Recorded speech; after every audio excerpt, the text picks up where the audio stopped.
Indeed. Now, how would you like to give birth to the next Brad Pitt or Johnny Depp? How about a wee Cliff Curtis? An American sperm bank is taking sperm donorship to new levels. As well as height, eyes, hair and race, they're now offering women a chance to pick a donor who looks like a Hollywood A-lister. It sounds a bit creepy, but it's proving something of a hit. Scott Brown is from Cryobank and Alice Crisci is going through the process to become pregnant with a celebrity-looking baby. I started by asking Scott if we should be surprised that people want their children to look like Hollywood heartthrobs.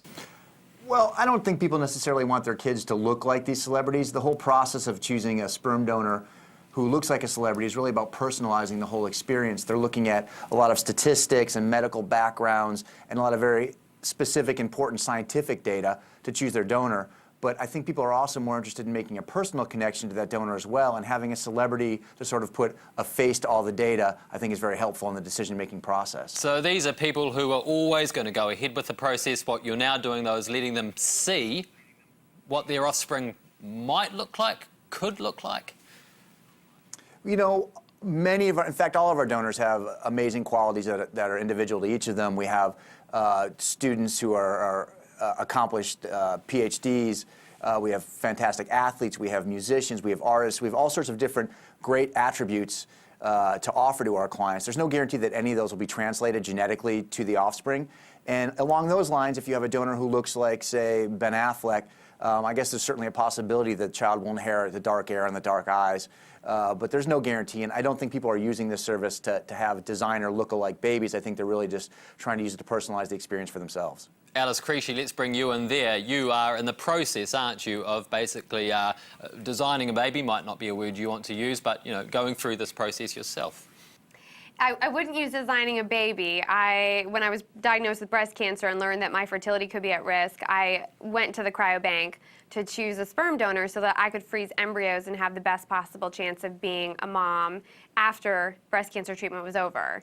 Now, I didn't start the process by choosing first a celebrity. I had 5 days to narrow down my choice from about 300 donors down to 3, and then I looked through some celebrity lookalike pictures to confirm what my choice really was going to be. Okay, and who was your choice? Was it Brad Pitt? Was it Johnny Depp? Was it somebody else?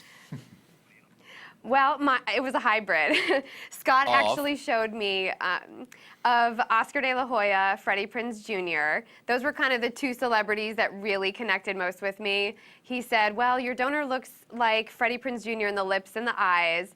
And I said, but not the eyebrows, right?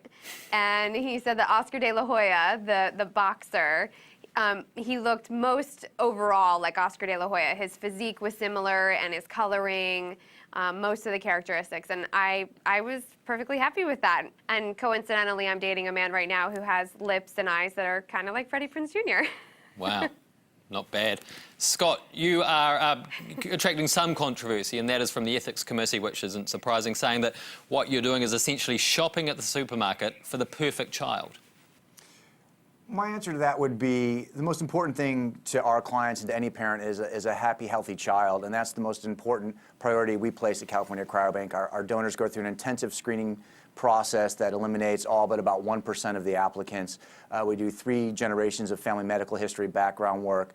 We do genetic testing. We do blood and semen analysis in these guys. So basically, when someone decides to use a sperm donor from the cryobank, they know they're getting the best of the best, that genetically speaking and health-wise, that there really isn't a wrong decision. And so once you've gotten that taken care of, I think you then need to focus on, well, what is it that would interest you? As Alice said, there were 300 great donors she could have chosen from, and she wasn't going to pick a name out of a hat, so to speak. So you have to start to decide what is important to you in terms of athleticism or education, things like that. And I think the process is a very statistically based scientific thing, and people are really looking to make an emotional connection to the donor. And it's very hard to get excited about a guy's great medical history. We're not buying a racehorse here. You know, you want to make it about a personal connection and putting a face to that. But how do you get an emotional attachment if you look at somebody like Brad Pitt when you've never seen him, you've never met him in your life, you've just, you know, watched the movies? You can't get an emotional attachment to that either, can you?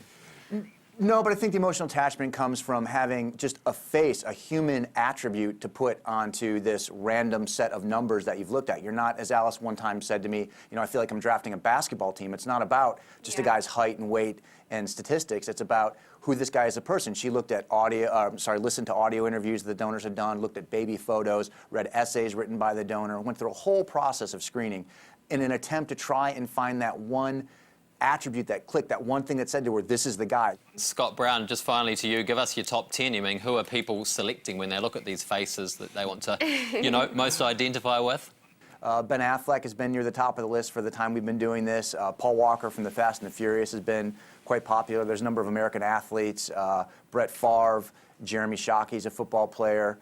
Luke Walton is a professional basketball player in Los Angeles Lakers. He's quite popular. A number of other tall, dark, and handsome actors. A gentleman named Greg Grunberg, who's on the show Heroes.